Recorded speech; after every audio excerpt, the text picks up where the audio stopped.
Today, we're diving into a story that feels like it's been pulled straight from the pages of science fiction. Seriously, we're not just talking about a new treatment for diabetes.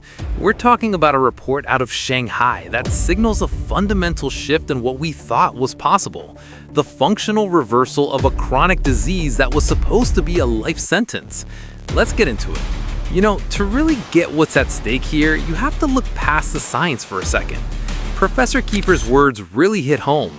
This isn't just about blood sugar levels or some fancy lab report. It's about freedom.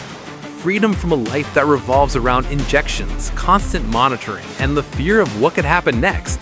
It's about giving millions of people their lives back.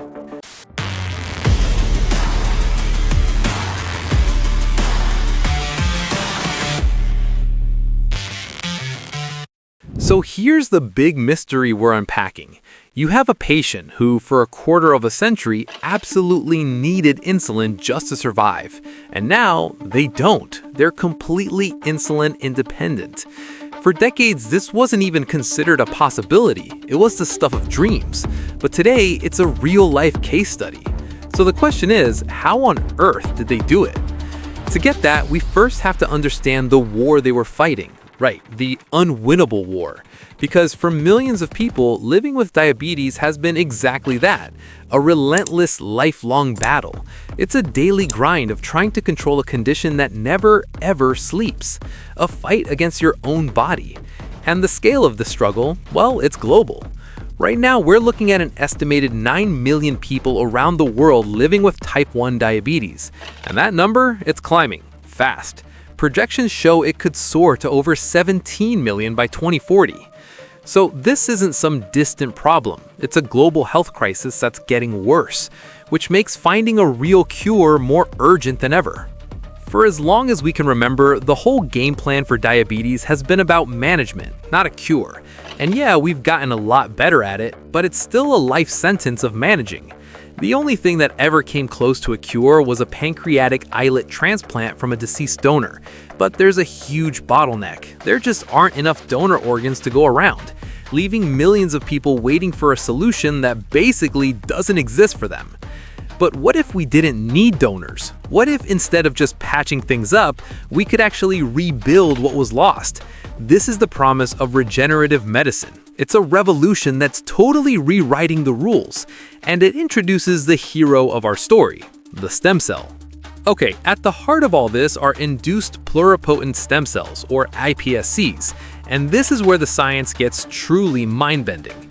Researchers can take one of your adult cells, say from your skin or blood, and basically hit the rewind button, turning its developmental clock all the way back. They reprogram it to a state where it can become anything. This is the genius solution to the donor crisis, a potentially limitless, personalized source of brand new cells. And the tech just kept getting better. The early ways of making iPSCs used viruses or other genetic tricks, which, came with some risks. But this newer technique, creating what are called cIPSCs, uses a cocktail of chemicals to do the reprogramming instead. Not only is this method considered safer, but it's also proven to be way more efficient. It's a major leap forward. And all of that brings us to the main event, this groundbreaking clinical trial out of Shanghai. This is the one that took all that incredible technology out of the lab and used it to change a person's life. This is where the theory finally became reality. The procedure itself sounds like something out of a futuristic movie, but it's actually a pretty clear four-step process. First, they took the patient's own blood cells. Simple enough. Second, they used that chemical cocktail we just talked about to turn them back into stem cells. Third, they coaxed those stem cells to grow into brand new insulin-producing islet cells. And finally, they transplanted these freshly grown mini organs right back into the patient. So the big question, did it work? Just look at these results. It's staggering. HbA1c, which is a measure of your long-term blood sugar, plummeted from a diabetic level of 7.57% down to a completely normal 4.76%. Their time in range, how often their blood sugar is stable, went from a rocky 43% to over 98%. But the most incredible number here is the C-peptide. It went from 0, meaning the body was making absolutely no insulin, to over 700. That's a healthy level. The patient's own body was making insulin again. By day 75, they were completely off injections. Now, as amazing as the Shanghai trial is, it's not happening in a vacuum. This was basically the starting gun for a global race.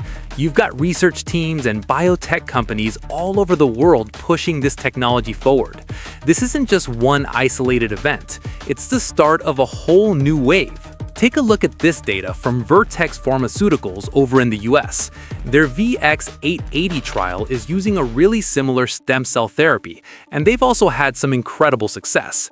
In one group, 7 out of 10 participants achieved complete insulin independence. These results are so important because they prove the whole approach works and that it's repeatable.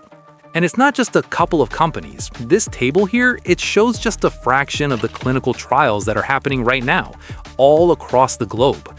Researchers are testing all different kinds of stem cells, all aiming for that same goal.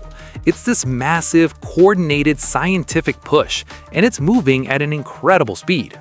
So how close are we really? This timeline gives us a pretty good idea of what the near future looks like.